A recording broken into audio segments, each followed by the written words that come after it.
তো লিখছেন, প্রিয় রাসেল ভাই, আশা করি আপনি ভালোই আছেন, কারণ আপনি সবসময় ভালো দলে। আমার নাম নীলাঞ্জন সিনহা, আমি ইন্ডিয়ার পুনে শহর থেকে লিখছি। দূরত্বের কারণে আপনাদের স্টুডিওতে আসা আমার পক্ষে সম্ভব হবে না। আমি ভূত এফএমের অনেক বড় ফ্যান এবং 2010 সালের প্রথম এপিসোড থেকে আপনাদের নিয়মিত শ্রোতা। আপনাদের উপস্থাপনা এবং পরিবেশনা সত্যিই প্রশংসনীয়। এবার সরাসরি ঘটনায় আসছে। ঘটনাটি ঘটে 2007 সালে। আমি তখন সদ্য এমএ পাশ করে একটি বেসরকারি চাকরি সূত্রে ভারতের বিভিন্ন শহরে ক্যাম্পাস রিক্রুটমেন্ট করি। সেরকম কোনো একটি কাজে আমাকে একবার যেতে হয়েছিল ঝাড়খণ্ডের ঝুমরি তালাইয়াতে। ঝুমরিতে কাজ শেষ করে যখন গিরিধি নামক জায়গায় এসে পৌঁছালাম তখন রাত 10:30। ঝুমরি থেকে হঠাৎ করে আসতে হওয়ায় আগের থেকে হোটেল বুক করতে পারিনি। বাস স্ট্যান্ডে খোঁজ নিয়ে জানলাম যে এখানে কোনো হোটেল তো পাওয়া দূরের কথা, এত রাতে খাবারও পাওয়া যাবে। নভেম্বরের শীত, হাড় কাঁপুনি ঠান্ডায় গোটা কয়েক বিস্কিট এবং আমি একজন সহকর্মী হয়ে হন্যে হয়ে এদিক ওদিক কোনো একটা গৃহস্থের বাড়িতে আশ্রয় খুঁজতে লাগলাম কোনো মতে রাতটুকু পার করার জন্য। ঘুরতে ঘুরতে 1:30 হঠাৎ চোখে পড়ল একটা ভগ্ন প্রায় দোতলা বাড়ি। লজ বলাই চলে। বাইরে কলাপসেবল গেট আটকে দারোয়ান ঘুমানোর প্রস্তুতি নিচ্ছে। তাকে দেখে তাকে গিয়ে অনেক করে বলায় সে আমাদের একটা কামরা দিতে রাজি হল 200 টাকায়। বাড়িটির করুণ অবস্থা দেখে মনে হল কম করে 100 বছরের পুরনো তো হবেই, মেইনটেইন করা হয় না। আগেকার আমলের ঘোরালো সরু বাঁকানো সিঁড়ি দিয়ে দোতলায় ওঠার সময় দেখলাম একটা ভাঙা তুলসী মঞ্চের পাশ দিয়ে লম্বা একটা করিডোর এবং ঢোকার মুখেই একটা হালকা পাওয়ারের বাল্ব জ্বলছিল। সেই করিডোরের দুই পাশে কয়েকটি ঘর। আধো আধারিতে একটি ভৌতিক পরিবেশ ইতোমধ্যে সৃষ্টি হয়েছে। আমাদের ঘর দেখিয়ে যাওয়ার সময় বুড়ো দারোয়ান বলে গেল আমরা রাতে কোনোভাবেই যেন দরজা না খুলি, আর ঠিক 6:30 যা আসবে তার আগে নয়। নোংরা একখানা কামরা আর মলিন একখানি খাটে আমরা দুজন শুলাম বটে, কিন্তু আমাদের ঘুম কিছুতেই আসছিল না। একটা সিগারেট ধরিয়ে বাইরে বের হলাম। প্রথমে চোখ পড়ল সেই ভুতুড়ে আধা অন্ধকার আধা আধা আলো করা করিডোর। গা ছমছম করছিল, কারণ সেখানে সেদিন আমরা দুজন ছাড়া আর কেউ ছিল না। সব ঘরই তালাবন্ধ। মনে কৌতূহল দমন করতে না পেরে সামনের দিকে এগিয়ে গেলাম করিডোর বরাবর। করিডোরের শেষ প্রান্তে বেশ গাঢ় জমাট অন্ধকার। দারোয়ান বলেছিল যে এখানে কোনো করিডোর নেই, কিন্তু আমি স্পষ্ট দেখলাম পাশেই আরো একটা করিডোর দেখা যাচ্ছে। কৌতূহলের চরম সীমায় পৌঁছে গেছে ততক্ষণে। তাহলে কি পুরো আমাদের মিথ্যে বলল? দেখতেই হবে আজ কি আছে ওখানে। দ্বিতীয় করিডোরে কিছুটা এগিয়ে যেতে মনে হলো বাঁদিকের একটা দরজা অল্প ভেজানো আছে, ভিতর থেকে হালকা আলো বাইরে আসছে পর্দার ফাঁক দিয়ে। ফিরে আসতে যাব এমন সময় মনে হলো কেউ যেন আমায় ডাকলো ঘরের ভেতর থেকে। মনের ভুল ভাবলাম প্রথমে, এত রাতে এই অচেনা জায়গায় কি ডাকবে। ঠিক তখনই আবার আমার নাম ধরে কেউ ডাকলো ভেতর থেকে। এক মুহূর্তের জন্য মনে হলো আমার বন্ধুতে ডাকছে, এটা যেন আমাদেরই ঘর। দরজা ঠেলে ঢুকতেই আটকে উঠলাম। একটা বিভৎস ভ্যাপসা গন্ধ নাকে এসে লাগলো। আমার মনে হলো যেন বহু বছর এই ঘরে কোনো মানুষের বসবাস নেই। সিগারেটটা তখন হাতে জ্বলছিল। ওটার নিভন্ত আগুনে যা দেখলাম তাতে আমার গলা শুকিয়ে কাঠ হয়ে গেছে। পা চলছে না, যেন দৌড়ে পালাবো। আমি মরিয়া হয়ে লাইটার জ্বালাতে লাগলাম। দেখলাম আমার সামনে একটা ভাঙাচোরা চেয়ারের উপর একজন লোক পেছন ফিরে বসে আছে। আমার দিকে পিঠ করে। চেয়ারের ওপর দিক থেকে তার মাথার অংশটা দেখা যাচ্ছে। তার হাত দুটো দুপাশে এলিয়ে পড়েছে। দেখি সারা ঘর মাকড়সার জালে ভর্তি। আমার ডান পাশে কিছু দূরে একটা ভাঙা ট্যাপায় টেবিল, একটা গড়ানো কাচের গ্লাস পড়ে আছে মেঝেতে, আর একটা খাট মাঝখান থেকে ভেঙে পড়ে আছে। আমি মরিয়া হয়ে এক পা করে পিছু হাঁটছি, আর এই সময় হঠাৎ কিছুটা সাথে ধাক্কা লাগলো। পেছনে ফিরতে দেখি সেই পুরো দারোয়ান হাতে মোম নিয়ে দাঁড়িয়ে আছে, আমার দিকে তাকিয়ে আছে এবং বলছে, ওদের হিন্দি ভাষায় বলছে যে আপনাকে বলেছিলাম না যে কামরা থেকে বের হবেন না, আপনি এখানে কেন? এক দৌড়ে কোনো মতে পালিয়ে বাঁচলাম। ঘরে ঢুকে দেখি আমার বন্ধুটি তখনও ঘুমাচ্ছে, তাই আমিও শুয়ে পড়লাম। ভোরে কার ডাকে ঘুম ভাঙলো দেখি 5টা বেজে গেছে। দরজায় টোকা দিয়ে দেখি কেউ চা আর হিন্দি খবরের কাগজ দিয়ে গেছে। চা খেয়ে শুয়ে পড়লাম আবার। বন্ধু আমার তখনও ঘুমিয়ে, সে চা খেতে ওঠেনি। আবার কিছুক্ষণ পরে দরজায় টোকা দিল কেউ। বাবুজি, চা। ঘড়িতে দেখি 6:30। আমি বেশ বিরক্ত হয়ে দরজা খুলে দেখি একজন জোয়ান ছোকরা হাতে চায়ের গ্লাস আর কাগজ নিয়ে দাঁড়িয়ে আছে। তেড়ে খেঁচে গিয়ে গেলাম তার কাছে এবং জিজ্ঞেস করলাম যে একটু আগেই চা দিয়ে গেছে, কতবার দিতে হয়? ছোকরা অবাক হয়ে বলল, ভোর 5টায় চা দেওয়ার প্রশ্নই আসে না, কারণ এখানে 6টার আগে দুধই আসে না। আমার তখন মেজাজ সপ্তমে উঠে গেছে। ওকে ঘরে ঢুকিয়ে দেখালাম যে এই যে চা, তার পাশেই ভাঁজ করে রাখা কাগজ। ছোকরা কাগজটা তুলে পড়ে আমাকে দেখে বলল, এটা তো 1 বছর আগের, আর ক্লাসে তো চা নেই, অন্য কিছু একটা আছে। দেখি আমার বন্ধুর চায়ের গ্লাসটায় যে জিনিসটা পড়ে রয়েছে সেটা চা নয়, সবুজ রঙের কোন একটা তরল পদার্থ। কিছুক্ষণ পরে চেক আউট করার সময় করিডোরে গিয়ে দেখি ওখানে আর দ্বিতীয় কোনো করিডোরই নেই। তাহলে গত রাতে আমি যে ঘরটিতে গিয়েছিলাম সেটা কোথায় গেল? এই প্রশ্নগুলির উত্তর আমি আজও খুঁজে পাইনি। সেদিন দুপুরের ট্রেনে কলকাতা ফেরার কথা ছিল। ফিরে এসে 5 দিন ডায়রিয়াতে মারাত্মক ভুগেছিলাম। প্রচন্ড ব্যথা ছিল, আমার মনে নেই বিভীষিকাময় সেই রাতের স্মৃতি। আমার কাছে এরকম আরো কয়েকটি সত্যি ঘটনা রয়েছে, ভালো লাগলে পড়ে শোনাবেন, উৎসাহ পেলে আবার লিখে পাঠাবো। আমরা আপনার ঘটনার অপেক্ষায় রইলাম। এবং উনি লাস্টে লিখেছেন যে ফুড এফএম এর শ্রোতা বন্ধুদের আন্তরিক শুভেচ্ছা জানাই, ফুড এফএম আরো দীর্ঘায়ু হোক, ইতি নীলাঞ্জন। নিচে তার ইন্ডিয়ার ফোন নাম্বার অ্যাড করব। আমি আমার আম্মুর নানার সাথে ঘটে যাওয়া একটা ঘটনা দিয়ে শুরু করি। তিনি একটা মেডিকেল কলেজে আছেন এবং একজন সেখান থেকে তিনি লিখেছেন। তিনি লিখছেন যে আমার আম্মুর নানা একজন ওলি ছিলেন, অন্তত নামাজি ও ধার্মিক, অত্যন্ত নামাজি এবং ধার্মিক। গ্রামের লোকজন ওনার কাছে বিভিন্ন রোগের চিকিৎসার জন্য আসতেন। ওনার বিভিন্ন ক্ষমতা ছিল, উনি মানুষের হায়াত দেখতে পারতেন। তিনি এমন একটি দোয়া জানতেন যা পড়ে তার বাম পাশে ফু দিলে মানুষের ছায়া আসত। ওই ছায়ার মেজারমেন্ট দেখে উনি মানুষের হায়াত বলে দিতেন। উনি যেটা করতেন সেটা হচ্ছে মানুষের এবং রোগীর জন্য শুধু এই একই কাজ করতেন। আমার আম্মুর নানা একদিন তার এক ভক্ত খুব রিকোয়েস্ট করলো যে হায়াত কিভাবে দেখতে হয় তা বলার জন্য। আম্মুর নানা কিছুতেই রাজি হচ্ছিলেন না। তিনি বললেন, তোমার মনে যদি কোনো অসৎ উদ্দেশ্য থাকে তাহলে তোমার ক্ষতি হবে। অনেক রিকোয়েস্ট করার পর আম্মুর নানা রাজি হলেন। উনি দোয়াটি শিখিয়ে দিলেন এবং বললেন যে ওই দিন মাগরিবের আজানের পর অজু করে পাক পবিত্র হয়ে তারপর সেটা মুখস্থ করে আসতে। কথা মতো ওই লোক সেটা করলো এবং হাজির হলো। এবং যেটা হলো সেটা হচ্ছে যে এবং লোকটা যা বলেছিল তাই করলো। দোয়া পড়া শেষ করে লোকটি যখন বাম পাশে তাকিয়ে, দোয়াটা এক নিঃশ্বাসে চোখ বন্ধ করে 40 বার পরে বাম পাশে তাকিয়ে ফুল দিয়ে চোখ খুলতে বলা হয়েছিল এবং কথা মতো তিনি তাই করলেন। এবং দোয়া পড়ে পাশে লোকটি যখন বাম পাশে ফু দিয়ে চোখ খুললেন তখন একটি হঠাৎ করে আকস্মিকভাবে একটি গলা কাটা ছায়া দেখতে পেলেন। লোকটি হুজুরকে জিজ্ঞেস করলো, হুজুর এর অর্থ কি? আম্মুর নানা তখন বললেন, আপনার হায়াত এখানেই শেষ। লোকটি বিশ্বাস করলো না, আম্মুর নানাকে গালিগালাজ করতে শুরু করলো এবং বের হয়ে গেল। এবং ওই দিন রাতেই লোকটা যেটা করলো সেটা হচ্ছে যে নানা তাকে বললেন যে আপনার হায়াত এখানে শেষ। এবং ওই দিন রাতে লোকটা গলা দিয়ে রক্ত বের হওয়া শুরু হয়ে গেল এবং লোকটি মারা গেল। এবং আম্মুর নানা জিন পালতেন।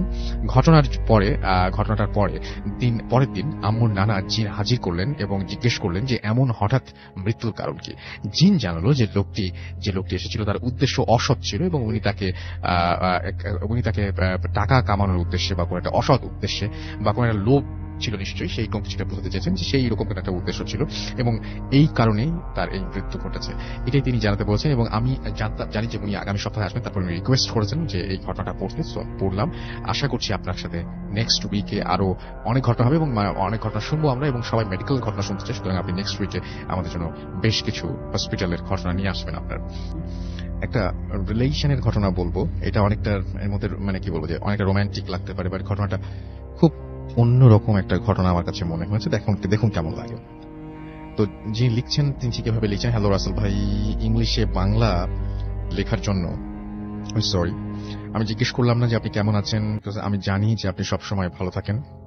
এবং সবসময় ভালোর দলে।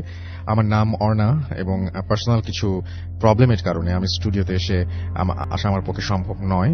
তাই আমি চাই আমার ঘটনাটা আপনি পড়ে শোনান। ঘটনাটা 2015 সালে আমার সাথে ঘটে যায়। আমার বাসা ময়মনসিংহে এবং সময়টা ছিল নভেম্বরে। আমি একদিন ঢাকার মিরপুর 2-এ আমার ফুপুর বাসা সেখানে বেড়াতে যাই এবং ফুপুর বাসায় আমার সেম এইজের আর কেউ ছিল না। গল্প এবং আড্ডা দেওয়ার মতো কেউ ছিল না। দ্যাটস ওয়াই আমি ম্যাক্সিমাম টাইম আমি ফুপির বাসার ছাদে স্পেন্ড করতাম। বিশেষ করে ভোরবেলা ফজরের নামাজ শেষ করে আমি ছাদে গিয়ে একা একা হাঁটাহাঁটি করতাম এবং আমার ছাদে কখনো কেউ থাকতো না। এমনি একদিন ফজরের নামাজ শেষ করে ভোরবেলা আমি ছাদে গিয়েছি এবং হঠাৎ আমি একটা ছেলেকে দেখলাম। ছেলেটা ছাদের রেলিং এর ওপর বসে থাকতো এবং সে ফোনে কিছু একটা করত। আমি ডেইলি ভোরবেলা ছেলেটাকে রেলিং এর ওপরে বসে থাকতে দেখতাম। আমি ভাবতাম ছেলেদের ভয় করে না যদি হঠাৎ করে পড়ে যায়। ছেলেটা সেম এজেরও ছিল। এভাবে প্রতিদিন ভোরে ছাদে ওই ছেলেটার সাথে দেখা হতো এবং এক সময় ছেলেটার সাথে আমার খুব ভালো ফ্রেন্ডশিপ হয়ে যায়। ওর নাম জানতে পারলাম প্রণয় এবং ছেলেটা দেখতে খুব অদ্ভুত ছিল। মাথায় চুলগুলো লম্বা ছিল। এক কথায় কবিদের মতো একটা ব্যাপার ছিল তার মধ্যে। খুব ভালো গান করতো সে এবং প্রায়ই ছাদে গিটার নিয়ে আসতো। এমনি ভাবেই আমাদের খুব ভালো একটা আন্ডারস্ট্যান্ডিং হয়ে গিয়েছিল।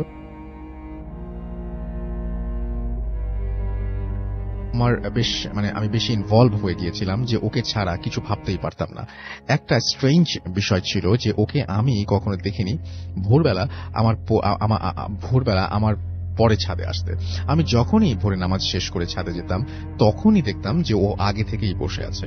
প্রণয়কে জিজ্ঞেস করলে বলতো, আমি তো সারা রাত এখানেই থাকি। আমি ওর কথা শুনে খুব হাসতাম। এভাবে কেটে গেল 16 দিন। আমি ফুপির বাসার গেস্ট, তাই কখনো একা একা কোথাও যাওয়ার ট্রাইও করিনি। ফুপি থাকতো ওই বাসার 4th ফ্লোরে। একদিন বিকেলবেলা ফুপি আমাকে নিয়ে 2nd ফ্লোরে বাসার মালিকের ফ্ল্যাটে বেড়াতে যায়।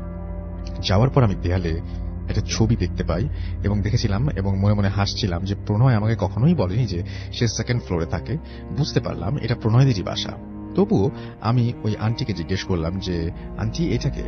আন্টি আমার কথা শুনে একটা দীর্ঘশ্বাস ছেড়ে বললেন, এটা আমার ছোট ছেলে, ওর নাম প্রণয়। আমি আন্টিকে প্রণয় সম্পর্কে জিজ্ঞেস করতে লাগলাম। আন্টি খুব আপসেট দেখাচ্ছিল তাকে এবং ওনার চোখে জল দেখতে পেলাম। প্রণয় সম্পর্কে আমি আন্টির কাছ থেকে কথাগুলো শুনে কিছুতেই বিলিভ করতে পারছিলাম না। আমি শুনলাম প্রণয় আন্টির ছোট ছেলে ছিল, ও প্রফেশনাল একজন ফটোগ্রাফার ছিল এবং একদিন ভোরে নাকি ছাদের রেলিং এর ওপরে বসে সে কিছু একটার ছবি তুলতে গিয়েই সেখান থেকে পড়ে যায়। 5 তলার ওপর থেকে ও পড়ে গিয়েছিল অ্যান্ড পরে তাকে আর বাঁচানো যায়নি। আমি এই ঘটনা শুনে আর কোনো কথা বলতে পারছিলাম না। আমার মনে আছে যে টোটালি 2-3 ঘন্টা আমি কারোর সাথে কোনো কথা বলিনি। প্রণয়কে নিয়ে আমার সাথে যা যা ঘটেছিল সব ফুপিকে বললাম। ফুপি আমাকে বিলিভ করলো অ্যান্ড এর পরের দিন আমি ঢাকা থেকে ময়মনসিং চলে আসলাম। আমার ফুপি খুব ভীতু ছিল, যার কারণে উনি নেক্সট মান্থে বাসা চেঞ্জ করে ফেলেন। আমি ময়মনসিং আসার পর প্রণয়কে খুব মিস করতে থাকি। সব ঘটনা জানার পরও আমি প্রণয়কে খুব মিস করতাম। আমি প্রায়ই ওকে স্বপ্নে দেখতাম ও আমাকে খুব দুঃখ নিয়ে বলছে, আমাকে ছেড়ে চলে গেলে। আমি মনে প্রাণে প্রণয়কে দেখতে চাইতাম, বাট আমার ভেতর কোনো ভয় কাজ করতো না। একবারের জন্য আমার মনে হতো না যে সে এই পৃথিবীর কেউ না। এরপর আমার ঢাকা যাওয়া হয়নি। আমি বিলিভ করি আমি যদি আবার কখনো ঢাকায় যাই তবে ভোরবেলা ওই ছাদের ওপরে আমি তাকে আবার দেখতে পাবো। আমি ওকে খুব মিস করি। এই ঘটনাকে জানি না কে কিভাবে নিবে, কিন্তু আমি নিজে জানি আমার সাথে কি ঘটে গিয়েছিল ওই সময়, যার কিছুটা বোঝা আমি এখনো বয়ে বেড়াচ্ছি। তো এই ছিল ঘটনা। জানি না কেমন লাগলো, আপনারা অবশ্যই জানাবেন যে কেমন লাগলো। হ্যালো বাবু ভাই, কি অবস্থা, কেমন আছেন? হ্যালো রাসেল ভাই, হ্যালো অডিয়েন্স, ভালো আছি আলহামদুলিল্লাহ। আমরা তাহলে একটা ঘটনায় চলে যাই। আচ্ছা রাসেল ভাই, এই ঘটনাটা আমাকে শেয়ার করছে আমাদের এক ছোট ভাই, ওর নাম শাহেদ। তো ওরা ঢাকার অদূরেই কোন একটা জায়গায় আপনার একটা ফ্ল্যাট কেনে আর কি, যে কোনো একটা বিল্ডিং এর, এবং সেই জায়গাটা আপনার যে বেশ বড় একটা কমিউনিটি আর কি। কমিউনিটি, সেখানে একটা বিল্ডিং এ আর কি ফ্ল্যাট কেনে। তো অ্যাকচুয়ালি ওই জায়গাটা ছিল আর কি আপনার মানে খোলামেলা একটা জায়গা, জাস্ট লাইক জমি বা ফসলি জমি বা whatever ছিল আর কি। Right. সেখানে বাড়িটা তৈরি হয়। তো ওরা যখন ওই বিল্ডিং এ ওঠে তখন খুব কম টেনেন্ট ওখানে উঠেছিল আর কি। তো অনেকেই ওখানে বলে যে এত খোলামেলা জায়গায় গেছো, জায়গাটা বেশ নির্জন, তোমাদের ভয় লাগে না? কারণ ওই বিল্ডিং এ ওরা ছাড়া মনে হয় আর মানে 2 বা 3টা ফ্যামিলি থাকতো ওখানে। তখন পর্যন্ত সবাই ওঠেনি, বেশ আচ্ছা। খোলামেলা জায়গা। তোরা বলে ভয় কি আছে, বেশ সস্তায় চলছে এবং মানে বেশ নিরিবিলি জায়গা, সুন্দর পরিবেশ, বাতাস আছে এই জায়গায়। যাই হোক, তো ওখানে ওঠে। তো এই ধরনের কথাবার্তা শুনে কিছুটা সে আর কি ইনফ্লুয়েন্সড হয়। আচ্ছা। আর আজকালকার টিনেজ বা যারা একটু টিনেজ ছাড়িয়ে গেছে তারা তো বলছেন যে ভূত প্রেতের ব্যাপারে খুব একটা ভয় পায় না, বরং আগ্রহী বেশি। হ্যাঁ, সত্যি এটা খুবই একটা ভালো দিক। রাইট। তো ও যথারীতি ওখানে ওঠার পর সন্ধ্যার সময় দেখা যেত যে তার সাথে যে ফ্রেন্ডস বা যারা ছিল আমাদের এই ব্যস্ত নগরীর যে জায়গাটা থাকতো সেখানকার সে বন্ধুদেরকে মিস করা শুরু করে, কারণ এখানে আসতে গেলে সময় লাগে। তো সন্ধ্যার পরে 7-8টার দিকে যে সে বসে থাকতো আশেপাশে নিচে, মানে এদিক ওদিক। তো একদিন সন্ধ্যা এসে বসে আছে, তখন সন্ধ্যা ঠিক না, সন্ধ্যা মানে পার হয়ে গেছে অনেকক্ষণ আগে, রাত 8টা বেজে গেছে এরকম একটা সময়। আচ্ছা। তো যে জায়গাটা বসেছিল তার পেছনেই হচ্ছে ওই মানে ওই যে কমিউনিটির সীমানা শেষ আর কি, তার কাছেই তার ডান পাশে হচ্ছে তাদের বিল্ডিংটা। তো হঠাৎ করে মনে হলো যে ওর পাশে পেছনে কেউ একজন শীষ দিচ্ছে, মানে শীষ দিচ্ছে। তো মনে করলো যে এখান থেকে আসলে লোকালিটি খুব একটা বেশি না, শীষ কে দিচ্ছে, এবং শীষের শব্দটার সাথে সাথে মনে হচ্ছে বাতাস এসে লাগতেছে পিছে। আচ্ছা, মানে অনুভব করা যাচ্ছে। করতেছে। তো এক পর্যায়ে মানে কিউরিয়াসিটি এবং আপনার কিছুটা ইরিটেশন থেকে পিছে তাকায়। তো তাকানোর পর যেটা হয়, এক দমকা বাতাস ওর গায়ে লাগে, দমকা বাতাসের মতো লাগে, বাট সে কাউকে দেখে না। আচ্ছা। এবং যখন দমকা বাতাসটা লাগে ওর মনে হয় যে ওর কানের কাছে কেউ একটা খিলখিল হাসি দিয়ে চলে গেল। আচ্ছা। It's like a female voice, মানে মেয়েদের মুখের হাসির মতো। এবং ওর শরীরটা বেশ ঝিম ধরে যায়, সাথে সাথে ঝিম ধরে যায়, মানে কেমন যেন একটা মানে আজব একটা অনুভূতি হয় তার, মানে শরীরটা হালকা ভেতরে কাঁপতে থাকে, মানে অ্যাজ হি ডিসক্রাইব যে শরীরের ভেতরে একটা ফিলিংস হয় যে কেমন যেন শরীরটা মনে হচ্ছে বেশি অতিরিক্ত পরিশ্রম করলে যেরকম হয় সেরকম একটা। এবং ও খুব ভালো ফিল করতে থাকে না, তখন থেকে উঠে হেঁটে হেঁটে আসতে থাকে, এবং প্রতিটা মুহূর্তেই সে কেমন একটা ভয় অনুভব করতে থাকে। ভয়টা হচ্ছে এরকম যে কেউ তার সাথে সাথে আসছে, এরকম একটা অনুভূতি তার হতে থাকে। তো বেশ মানে আপনার ডিফারেন্সিয়েট একটা ফিলিংস নিয়ে আর কি, যে ফিলিংস নিয়ে বাইরে ছিল হাসি খুশি আর একটা উচ্ছল মন নিয়ে, সেটা মানে একদম চলে গেছে। হাঁটতে হাঁটতে ও যখন বিল্ডিং এর যে সিঁড়িতে ঢোকে করিডোরে যায়, তখন আরো খারাপ লাগা শুরু করে ওর কাছে, মনে হয় কেউ একজন আসছে। তো লিফটে যায়, লিফটে প্রেস করে ওঠার জন্য উপরে, তো দেখে অনেক লিফট নামছে আর কি, টিং টিং শব্দ করে। তো এক পর্যায়ে লিফটে আসার পর দরজা খুলে, এবং ঠিক লিফটে ওঠার পর ওর যে ফিলিংসটা হয়, মনে হয় যে ওর আগে কেউ লিফটে ঢুকে গেল। আচ্ছা। এবং ও এভাবে ডিসক্রাইব করছে যে ভাই আমার মনে হলো যে আসলে লিফটে কেউ ঢুকছে, লিফটে ঢুকলে কিন্তু লিফট একটু কেঁপে ওঠে, সামথিং, একজন মানুষ ঢুকলে লিফট হালকা একটু শেক করে এরকম। এবং ও লিফটে ঢুকে ওর বেশ প্রচন্ড ভয়কে গ্রাস করে।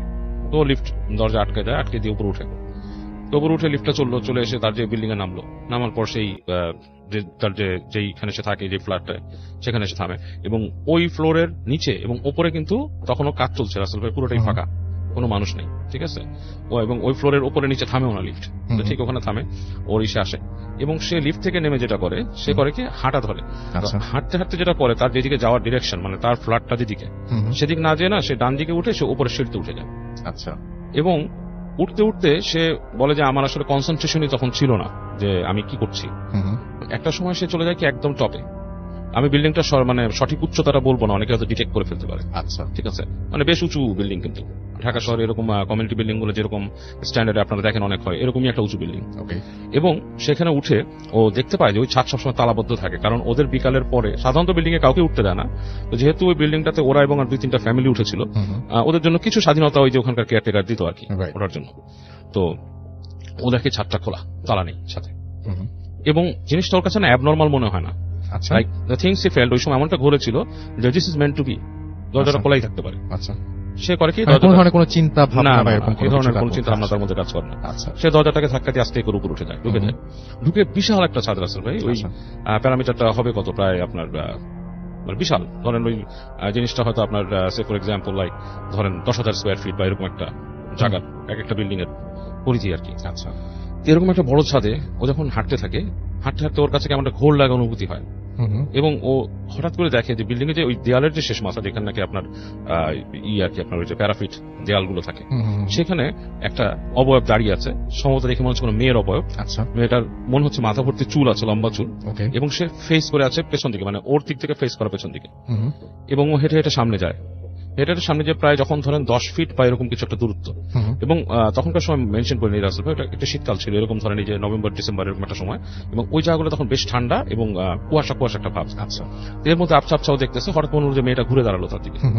যখন ঘুরে দাঁড়াইছে তখন সে মেয়েটার ফেসটা আর দেখে না, দেখে মানে অস্পষ্ট ফেসটা ওই জায়গাটায়, এবং ওর কাছে বেশ ঝিম লেগে উঠে ভয় পেয়ে যায়, এবং সে কি জানি মনে করে ওখান থেকে দৌড় দেয়, সে ঝেড়ে একটা দৌড় দেয়। আচ্ছা, দৌড় দিয়ে সে নিচে আস্তে পাচ্ছে নামে, সে নেমে মানে যে ফ্লোরটা তাদের সেখানে থামে, সেখান থেমে দৌড়ায় বাসায় চলে যায়, বাসায় গেটে এসে ধুমধুম করে কিল মারে, ওর বাসায় দরজা খুলে দেয় ওকে, এবং ওর মা ছিল বাসায় ঢুকায় কি হয়েছে জিজ্ঞেস করে অনেক কিছু, তো সে ফার্স্টে বলে না, পানি খেতে চায়, অনেক পিপাসা তৃষ্ণার্ত, তো পানি খাওয়ার পর মাকে বলে এসব, তো তার মা বললে যে হয়তো তোমার কোনো ঝিম লাগছে বা তুমি সামহাউ কিছুটা এক্সস্টেড ছিলে বা সামথিং, এই কারণে এরকম কিছু তুমি দেখছো বা সামথিং লাইক দ্যাট, বা তোমার কেউ কোনো কাহিনী বলছে, মানে এইসব নিয়ে তুমি বদার্ড হও না, বাট তুমি যাও, গেট রিল্যাক্স, শাওয়ার নাও, তোমার দেখতেছি ঘামতেছো শীতের মধ্যে, তুমি গোসল করো, ওকে রিল্যাক্স করে রুমে পাঠায় দেয়।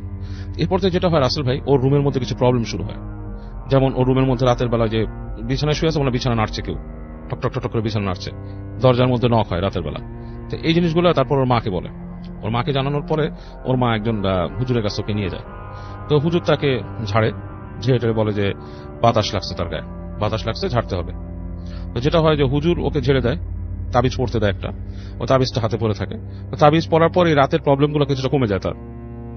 এর মধ্যে একদিন যেটা হয়, ও রাতের বেলা ওখানে ঘুমে আছে, এবং ওই আপনার হঠাৎ করে সে ফিল করে যে তার বাসার পাশে যে জানলাটা, তার বিছানার পাশে একটা জানলা ছিল, সে জানলা একটু ঠক ঠক ঠক ঠক করছে। তো ওই জানলা যখন ঠকঠক করছে, ও আস্তে করে মানে হয় যে জানলাটা আস্তে করে পর্দাটা সরায় দেখে যে ইটস লাইক আ বার্ড, পাখিটার মুখটা বিশাল বড়, সামথিং লাইক ইগল বা কিছুর মধ্যে একটা এরকম কিছু। হঠাৎ করে ওকে দেখার পরে সেটা একটা লাফ দেয়, লাফটা যে দেয়, পাখি তো উড়ে চলে যায়, পাখি নট নেসেসারি কিন্তু লাফ দেবে না, কিন্তু এটা লাফিয়ে যায়, এবং সে খেয়াল করে যে জিনিসটার মুখটা পাখির মতো হলো, শরীরটা মানুষের মতো, হ্যাঁ, এবং অন্ধকারে বিশাল একটা আকৃতি, লাফ দিয়ে পাশের যে বিল্ডিংটা উইচ ইজ লাইক মানে কত 30 ফিট বা 20 ফিট দূরে, সেটার জানলার যে কার্নিশ সেটার উপর মানে যে বসে, এবং সে এই সময় ওর রুমের মধ্যে কেউ জোরে মানে কেউ জানে হাসতেছে এরকম একটা শব্দ পায়, এবং ও খুব ভয় পেয়ে চিৎকার করে ওঠে, ওর মা ওর বোন সবাই চলে আসে রুমে, আসার পর ওকে মানে ধাতস্থ করে যে কি ব্যাপার এটা সেটা, এবং পরে আবার হুজুর আসেন, হুজুর এসে বলে যে ওর হাতে যে তাবিজের উপর যে মোম থাকে, মোম দিয়ে ঠেকে দেওয়া, সেই জিনিসটা ক্ষয় হয়ে গেছিল, এবং ফর সাম রিজন সেই জিনিসটা আবার তাকে করছে আর কি। তো এই জিনিসগুলো হওয়ার পর যে তাকে বেশ ট্রিটমেন্ট নেয়, আর অনেক অনেক জায়গায় নিয়ে যায় বিভিন্ন প্রসিজারের মাধ্যমে, কিছুটা তাকে করে, কিন্তু আসলে সমস্যাটা হচ্ছে লাস্টে ওদেরকে বলে যে বাড়িটা ভাড়া দিয়ে আপনারা অন্য কোথাও চলে যান, বাসাটা সমস্যা আছে। পরে ওরা যেটা শুনতে পারে ওই বাড়ির কেয়ারটেকারের কাছে, যে ওই জায়গাটায় যখন বিল্ডিং হয়, এবং ওদের যে ফ্ল্যাটটার যে মালিক ছিল ফার্স্ট, সেই মালিকের মেয়ে নাকি ওই ছাদের উপর উঠে সে ছাদ থেকে লাফ দিয়ে পড়ে মারা যায়, এবং সেও নাকি ওই ছাদ খোলাই পাইছিল, রাতের বেলা লাফ দিয়ে পড়ে মারা যায়, এবং ওই বিল্ডিংটা এরকম সমস্যা ঘটে আর কি। তো ওরা ওই বিল্ডিং ছেড়ে ও পরে চলে গেছে, ও পরে পাবলিক ইউনিভার্সিটিতে চান্স পায়, চান্স পাওয়ার পর পাবলিক ইউনিভার্সিটি পড়তে যায়। এখনো ওই বাসায় নাকি যারা থাকে তারা নাকি ওই যেই কমন ঘটনাগুলো, যে মশলা পেশার শব্দ, তারপরে যে নুপুরের আওয়াজ, এগুলো নাকি প্রায় পায় এখন। ওকে, স্টিল না হয় আসলে। Thank you so much, thank you. আচ্ছা রাসেল ভাই, এই ঘটনাটা হচ্ছে কি, আমার এক মামা হয় আর কি, ওনার পজেশনের কাহিনী আর কি, উনি হি গট পজেসড অনস আপন এ টাইম। তো ওনার কিছু ব্যাপার ছিল যে জিনিসগুলো আর কি খুব খারাপ ভাবে আর কি ওনার লাইফে এফেক্ট করেছিল আর কি। তো ওইটার একটা পার্ট, ওটা যদি পুরো স্টোরিটা বলতে যাই ইট টেকস আ লং টাইম, ওটার একটা পার্ট বলি আর কি। তো উনি তখন আপনার টিনেজ, একদিন সন্ধ্যার সময় উনি যাচ্ছিলেন গ্রামের একটা রাস্তা দিয়ে আর কি, খেলাধুলা শেষ করে আর কি, এবং ওই জায়গাটা আপনার একপাশে শ্মশান ছিল, তো ওখান থেকে আসতে হয় আর কি। তো শ্মশানের পাশ দিয়ে উনি যখন হেঁটে আসছেন সন্ধ্যার সময়, তো অন্ধকার হয়ে গেছে, প্রায় এরকম একটা সময় দেরি হয়ে গেছে বাসা আসতে আসতে। তো উনি হঠাৎ করে তাকিয়ে দেখে যে শ্মশানের উপরে ঠিক ওই যেখানে নাকি আপনার কিছু জিনিসপত্র রাখা থাকে আর কি, ভস্য, ওখানে একটা মহিলা বসা, কালো রঙের একটা মহিলা বসা, এবং তার সাদা একটা শাড়ি পরা, সে সারা শরীরে, এবং তার মানে আর কি অনেকে যোগিনী টাইপের বলে আর কি, সেরকম। তো যখন উনি তাকায় দেখেন যে মহিলাটার চোখটা বেশ হলুদ টাইপের, এবং মানে হলদেটে টাইপের আর কি, বেশ বড় বড় হলদেটে টাইপের, এবং ওনার দিকে তাকিয়ে একটা হাসি দেন আর কি। এবং উনি যখন নাকি দ্বিতীয়বার তাকান, মহিলাকে দেখতে পান না, এবং তারপর থেকে ওনার ভেতর অনেক অ্যাবনর্মাল কিছু আচরণগুলো চলে আসে আর কি, এবং এই অ্যাবনর্মালিটি গুলা খুব খারাপ পর্যায়ে আর কি। যেমন উনি ঘুমের মধ্যে কথা বলতো তখন, মানে উনি যখন রাতে ঘুমায় থাকতেন হঠাৎ করে দেখা যেত যে রুমের মধ্যে শব্দ হচ্ছে কিছু টুকটাক টুকটাক, এবং লাইক ফিস ফিস ফিস ফিস করে কথা বলতো কারোর সাথে। এবং এই জিনিসগুলো এমন ব্যাপকভাবে হচ্ছিল যে আসলে ওনার আশেপাশে যারা থাকতো তারা বেশ বেশ মানে ভয় পেয়ে যেত ব্যাপারটাতে, বেশ বদার্ড ফিল করতো। মানে লাইক আপনার একটা রুমের মধ্যে যদি কেউ শুয়ে থাকে এবং আপনি ফিল করতেছেন হঠাৎ করে যে রুমের দরজার মধ্যে কুটকুট কুটকুট করে শব্দ হচ্ছে এবং যে শুয়ে আছে সে ফিস ফিস করে কথা বলছে, এরকম মানে ব্যাপারগুলো যখন ঘটে তখন বেশ মানে দৃশ্য ভয়ঙ্কর মনে হয়। যাই হোক, এরকম করে তার অনেক সময় হয়ে যায় আর কি, বেশ সময় চলে যায়, এবং একটা পর্যায়ে এসে ওনার এক্সোরসিজমের কিছু ব্যাপার চলে আসে। তো ওনাকে একজন পীর সাহেবের কাছে নেওয়া হয়, তিনি তাকে একটা আপনার তাবিজ দেন, তাবিজটা গলায় রাখতে বলেন, বলে যে এই তাবিজটা গলায় রাখতে। তো উনি তখন বলতো আর কি ওই সময়টাতে যে এই তাবিজটা যখন গলায় রাখি, ওই যে জিনিসটা মানে মানে কেউ একজন তার কাছে আসে এবং রাতের বেলা তাকে ফিসফিস করে বলে জানলার কাছ দিয়ে যে তুমি এই তাবিজটা খুলে রাখো, তাবিজটা খুলে রাখো, নাহলে আমি ঢুকতে পারছি না। তো উনি ওই তাবিজ গলায় থাকা অবস্থায় তার মাথার ভেতরে ইগুলা ঠিক থাকতো আর কি, মানে কনসিয়াসনেসটা ঠিক থাকতো, উনি খুলে রাখতেন না। হ্যাঁ, আচ্ছা, বাট উনি মানে ভেতরে এক ধরনের আকর্ষণ অনুভব করতেন কথা বলার আর কি, সামথিং লাইক দ্যাট।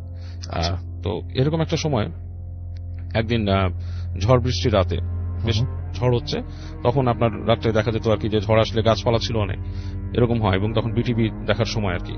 তো অ্যান্টেনা লাগানো থাকতো গাছে, দেখা যাচ্ছে রিসিপশন ভালো আসছে না। তো উনি এরকম একটা সময় হেঁটে চলে যান ওখানে আপনার সেই অ্যান্টেনাটা নামানোর জন্য। আচ্ছা, তো যখন উনি গাছে উঠছেন অ্যান্টেনা নামানোর জন্য, তখন ওনার গলায় তাবিজ ছিল না, এবং এক পর্যায়ে ধরেন লাইক 10 মিনিট পরে সে ফিরে আসে। যখন ফিরে আসে তার সারা শরীরে কাদা টাদা লাগানো, কি হয়েছে? তো ওনাকে জিজ্ঞেস করা হয় যে কি ব্যাপার, যে এই অবস্থা কেন? তো তখন সে বলে যে আমার গলায় যখন তাবিজটা ছিল, আমি যখন গাছ উঠতে যাই তখন আমার তাবিজটা একটা গাছের ডালের সাথে লেগে খুলে যায়, এবং আমি ফিল করি আমাকে কেউ ধরে তুলে নিয়ে যাচ্ছে উপরের দিকে, এবং এক পর্যায়ে আমি যখন দোয়া পড়া শুরু করি আমাকে ফেলে দেয় ওখান থেকে। ঠিক আছে, তো এই অবস্থায় সে চলে আসে। তো এই ঘটনাতে সে পীর সাহেবের কাছে আবার যাওয়া হয়। পীর সাহেব তাকে বলে যে তোমাকে একটা প্রসিজার করতে হবে, গায়ের মধ্যে স্পেশাল কিছু মানে উনি পড়ে দেয় আর কি, হলুদ, কাঁচা হলুদ পড়ে দেয়, বলে এটা গায়ে মেখে এবং 3টা জলাধারের পানি গায়ে দিয়ে তাকে 3 রাস্তার মোড়ে যে গোসল করতে হবে। আচ্ছা, তো দেখা যাচ্ছে যে ওনাকে প্রথম দিন নিয়ে যায়, এবং এই ব্যাপারটা রাসেল ভাই এমন একটা জায়গায় তাকে গোসল দেওয়ানো হয়েছে, জায়গাটা খুব পরিচিত এবং আপনি খুব ভালোভাবে চেনেন জায়গাটা। আচ্ছা, ঠিক আছে, এটা 3 রাস্তার মোড় এবং খুব ওয়াইড থাকে, মোহাম্মদপুরের একটা জায়গায়। আচ্ছা, তো সেই জায়গায় তাকে গোসল করতে নেওয়া হয়, এবং বেশ নিশুতি থাকতো, গভীর রাতে নিয়ে যাওয়া হতো তাকে গোসল করাতে, এবং একদিন গোসল করানো হলো। দ্বিতীয় দিন যখন তাকে গোসল করতে নিয়ে যাওয়া হচ্ছে, ওখানে অনেক কুকুর কোনো জায়গা থেকে জমা হয়েছে এবং ঘেউ ঘেউ ঘেউ ঘেউ করতেছে, মানে ভয়ঙ্কর রকম। মানে তার সাথে গিয়েছিল হচ্ছে 2 জন মানুষ গোসল করার, তাকে নিয়ে গেছিল ওখানে, প্রচন্ড কুকুরের ঘেউ ঘেউতে মানে ভয় ধরে যাওয়ার মতো অবস্থা। এবং তারপরে কিন্তু দ্বিতীয় দিন তাকে গোসল করিয়ে নিয়ে আসা হয় ওখান থেকে, এবং তৃতীয় দিন যখন যাবে তখন সে আর যায় না ওখানে। আচ্ছা, সে গোসল করতেই যাবে না, এবং মানে যাওয়াই হলো না তার, মানে সে যাবেই না, তৃতীয় দিনের গোসলটা তার হলোই না ওখানে। তো এরপরে অংশটার মধ্যে কিছুটা আমাদের বাসায় ইনভলভ আছে। আচ্ছা, তো ওনাকে নিয়ে আসা হয় আমাদের বাসায়, আসার পরে রাখা হয়। তো তখন ওই অঞ্চলটা বেশ নীরব থাকতো আর কি। এখন যেমন অনেক বিল্ডিং হয়ে গেছে, উঁচু উঁচু বিল্ডিং, তখন সব একতলা বাড়ি, খুব দুই একটা আছে, একতলা দোতলা বাড়ি আছে, আর সব একতলা বাড়ি। তো এরকম সময় একটা ঘরে, আমাদের বাসায় একটা মিলাদের ঘর ছিল আর কি, তো ওখানে রাতে থাকতে দেওয়া হলো। তো যখন থাকতে দেওয়া হয়েছে, উনি ফিস করে বলতেছেন আমাকে যে এই রুমে আমাকে থাকতে নিষেধ করা হয়েছে, এই রুমে আমি থাকতে চাই না। তখন কিন্তু তাবিজটা নাই ওনার সাথে, সামহাউ হি লস্ট তাবিজ, ওই যে গাছের সাথে লেগে। তো বলতেছে এই রুমে আমাকে থাকতে নিষেধ করা হচ্ছে, আমাকে বলা হয়েছে ওই যে ডাইনিং রুমটা কর্নারে ওখানে থাকতে। তো জিনিসটা আমি ছোট, আমি নিজে শুনতেছি, আমার কাছে বেশ সিলি লাগতেছে তখন, যে এই ঘটনাটা উনি বলতেছে যে তাবিজ নাই বা ওনাকে রাখতে হচ্ছে, এটা কেমন একটা হাস্যকর ব্যাপার মনে হচ্ছে আমার কাছে, যে এই রুমে থাকতে নিষেধ, মানে ব্যাপারটা আমার কাছে কোয়াইট বিলিভেবল মনে হচ্ছে না। যাই হোক, তো তারপরও আমি এটা মেনে নিলাম। বলে আমি আমার আম্মুকে বললাম যে উনি এরকম বলতেছে, ওনার সাথে নাকি কি আছে, এরকম রাতে ওনাকে থাকতে নিষেধ করে। তো বললো যে না, তাকে ওই রুমেই রাখতে হবে। তো ওই রুমেই আমরা তাকে রাখছি। তো কি হলো রাসেল ভাই, রাতের বেলা, দ্যাট ওয়াজ, ওখানে শোয়ার পর গভীর রাত বাজে 12টা 1টা এরকম সময়, জাস্ট উঠানের মধ্যে একটা লাইট জ্বলতেছে। তখনকার সময় আপনার ওই যে নর্মাল বাল্ব ইউজ করতাম আমরা সবাই, হ্যাঁ, ফিলামেন্ট দেওয়া যে বাল্ব, এর মধ্যে উনি হঠাৎ করে বলতেছে যে ও আসছে, আশপাশ থেকে ঘুরতেছে, আচ্ছা, রুমে ঢুকতে পারছে না। তো শুনতেছি ওনার কথা, এবং ওনার কথা শুনে আমার কাছে গা শিরশিরানি লাগতেছে, মনে হচ্ছে যে আসলে কি কিছু আসছে এরকম, বাট এরকম সময় রাসেল ভাই মানে এটা মাই ওন এক্সপিরিয়েন্স, হুম, যে দরজার মধ্যে ধুম করে কেউ কিল মারলো, এবং মানে কিলটা হচ্ছে একটু জোরে কিল মারার মতো একটা জিনিস, হুম, এবং এই কিলের শব্দ শুনে ওই রুম থেকে আমার আম্মা উঠে গেল যে কি ব্যাপার, কে কিল মারছে, দরজার মধ্যে এরকম সাউন্ড করলো কে, দরজা খোলা হলো, পুরো উঠানটা নিশ্চুপ, কেউ নাই, শুনশান, এবং আমাদের বাসার চারপাশে প্যারাফিট ওয়ালটা ছিল প্রায় 12 ফিট উঁচু। এরকম সময় কারো বাসার ভেতরে ঢুকে ওই দরজায় কিল মেরে বেরিয়ে যাওয়া সম্ভব না, দ্যাটস নট পসিবল, ঠিক আছে, হুম, সম্ভবই ছিল না। তো খুব আশ্চর্য একটা ব্যাপার। এবং উনি তখন আমাকে বলতেছে ও আসছিল, ও চায় না যে আমি এখানে থাকি, ও চায় যে আমি কর্নার রুমটায় থাকি, এবং এই কারণেই এরকম ব্যাপার ঘটছে। এবং পরবর্তীতে উনি আবার চলে যায়, তখন ওনার এই জিনিসটা মানে ছেড়ে যায়নি। ওনার বাসায় ওনাদের যে বাসা ছিল সেটা হচ্ছে ঢাকারই মিরপুরের যে কোনো একটা জায়গায়, ওখানে আমি বেড়াতে যাই, এবং আচ্ছা। আমি নিজে উনি যেখানে থাকতো সেখানে দেখছি যে ঠিক পায়ের কাছ থেকে একটা মানুষের মতো অবয়ব রাসেল ভাই, it's like 8 to 10 feet tall, hmm, হেঁটে হেঁটে 8 ফিটের মতো লম্বা হবে প্রায়, হেঁটে হেঁটে ঠিক পায়ের কাছ থেকে আসতেছে, এবং আমি বুঝতেছি যে একটা রুমের ভেতরে একটা আলো থাকে, সেখানে পুরো একটা জমাট বাঁধা মানুষের সমান মানুষের মতো একটা আকৃতি হেঁটে হেঁটে আসতেছে, এসে পায়ের কাছ থেকে আসতেছে এবং পাশে আসতেছে, এবং জাস্ট বিছানার কাছে যখন আসে আমি নিজে ভয় পাই, আমি ডাক দিই, ডাক দিলে ওনাকে উঠিয়ে দেয়, হ্যাঁ উনি উঠে যায়, উনি উঠে গেলে ওনাকে মানে তখন নাই কিছু, এরকম 2বার 3বার যখন হয়, তৃতীয়বার আবার আমি দেয়ালের পাশে দিয়ে শুই, এবং আচ্ছা। তৃতীয়বার কিন্তু আমি যখন দেখি ঠিক অনেকক্ষণ পর আবার সেই আকৃতিটা আসে, এসে ওনার উপরে ঝুঁকে যায় এবং তারপর নাই। এবং এই পজিশনের মানে পজিশনের শেষ যেটা হয় সেটা হচ্ছে পরবর্তীতে একজন ভদ্রমহিলা, সে একটা মিডিয়া আর কি, শি ইজ লাইক মানে মিডিয়া বলে যেটাকে, যে আমি বুঝতে তার পারছি, কাছে হ্যাঁ। নিয়ে আসে, সে কিছু জিন এসে ছাড়ায়, তার কাছে জিন আসে ছাড়ায়, এবং এই ছাড়ানোর সময়টার মধ্যে কিছু মানে ব্যাপার স্যাপার ঘটে যেটা নাকি খুবই এক্সট্রাঅর্ডিনারি ব্যাপার, যেটা আমার চোখে আসলে আমি এর আগে মানে এক্সপিরিয়েন্স করি নাই, বা আমি এখন পর্যন্ত এটা কোনো লজিক্যাল এক্সপ্লেনেশন পাই নাই আসলে। জি। কারণ তার যে জিনটাকে যখন বোতলে ভরা হয়, সে বোতলটা মাটি থেকে 3-4 ফিট উপরে শূন্যে লাফাচ্ছিল, এবং আমার উইথ মাই বেয়ার আইজ আমি সেটা দেখছি, Right. এটা আপনি নিজের চোখে দেখছেন আমার সেটা? নিজের চোখে দেখা সেটা জিনিসটা, হুম, এবং খুবই মানে Weird একটা- স্ট্রেঞ্জ এবং একটা- উইয়ার্ড একটা জিনিস। এবং সে বোতলটাকে যখন তাকে জিন ঢুকানোর চেষ্টা করা হয়, বোতলটা প্রথমবার ছিটকে যায়, প্রায় 4-5টা রুম পার হয়ে ঠিক বাথরুমের সামনে যে বাথরুমের যে লো কমোড সেটা পাশে ভেঙে চুরমার হয়ে যায়। আচ্ছা। হাউ ইজ ইট পসিবল আমি জানি না। এবং পরবর্তী ঘটনা যেটা, যে ওনাকে ওই সময় ছাড়ানো হয়, ছাড়া ওনাকে অনেকটা করে দেওয়া হয়। হুম, রিসেন্ট ধরেন বছর 2 আগে ওনার সাথে আমার দেখা হচ্ছিল আবার, আচ্ছা। তো ওনাদের বাসা আমি গেছিলাম, তো ওনাকে আমি বলতেছিলাম যে আপনার মনে আছে আপনার যেরকম পজিশন ছিল তখন, উনি বলতেছে যে কোথায়, আমার তো কোনো পজিশন ছিল না, সম্পূর্ণ জিনিসগুলো ওনার কাছে লাইক মেমোরি থেকে চলে গেছে। চলে গেছে। তো ওনাকে বলতাম যে এরকম এরকম জিনিস তো নাই, তো ওনাকে আমি তারপরে বললাম, তো উনি হাসছে, উনি আবার মিটি হাসছে।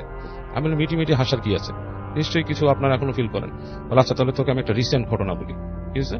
বলে যে আমার সাথে এখন আজব আজব কিছু কিছু জিনিস ঘটে যায়, যেমন ওনার কিন্তু মনে আছে কিন্তু উনি সব স্বীকার করছে না, it's like a mysterious thing. Hmm, উনি বলতেছে যে রাতের বেলা আমি ময়লার যে ব্যাগটা নিয়ে নিচে নামি, এবং 4তলার থেকে নিচতলায় যে আমি ব্যাগটা রেখে আসি নিচতলায়, তো আমি যখন 3তলার কাছে যাচ্ছি, 3তলার কাছে একটা ময়লার ঝুড়ি রাখা, সেখানে আমি দেখি এই বাল্বের আলো, লাইটের আলোয় একটা লাইক মেরাজ, মানে ইটস লাইক মরুভূমিতে বা মরিচিকা দেখি না আমরা, মরিচিকাটা হুম, আলোর মধ্যে সামথিং ইটস লাইক মিরাজ টাইপের কিছু মেরাজ একটা। টাইপের কিছু একটা ওই জায়গায় আপনার জলজল করছে, এবং ময়লাটার পাশে মনে হচ্ছে উবু হয়ে কিছু একটা বসে আছে। এবং উনি যখন ভালো মতো দেখলো দেখলো একটা বিড়াল ওনার দিকে তাকালো, বিড়ালটার মুখটা একটু ডিফারেন্ট, মানে একটু ভয়ঙ্কর টাইপের একটা শেপ। তো উনি যখন হাত দিয়ে সরাতে বললো, মানে একটু করলো, বিড়ালটা সরছে না, এবং সামনে যে আবার যখন বিড়ালটাকে ভয় দেখানো শুরু করলো, বিড়ালটা সরে গেল, একটু সামনে গেল, সরে গেল। এবং আশ্চর্য ব্যাপার, বিড়ালটার শরীরটাই ওরকম মেরাজের মতো, ইটস নট লাইক সলিড একটা বিড়ালের যে একটা অবয়ব বা কিছু তা না। এবং এক পর্যায়ে উনি যখন চলে আসলো, ফিরে আসলো, তখন দেখলো যে আবার উনি যখন সিঁড়িতে উঠে যাচ্ছে, আবার ওই বিড়ালটা ওখানে বসে আছে চুপচাপ, এবং সেটার আপনার বডি শেপ এরকম। এবং এখনো নাকি অন্ধকারে ওনার বিছানা আশেপাশে কিছু ছায়া ঘোরাফেরা করে উনি যখন থাকেন। বাট এটার পরবর্তীতে উনি লজিক এক্সপ্লেনেশন গুলা সেটা কিছু উনি কিন্তু বলে না, দ্যাটস মিন মানে মানে ডিসক্লোজ করে না ব্যাপারটা নিয়ে, ঠিক আছে। তো আমি মনে করি যে হয়তো ওই জিনিসটা ওনাকে ছেড়ে যায়নি পুরোপুরি। ওকে, থ্যাংক ইউ আপনার ঘটনার জন্য। আমরা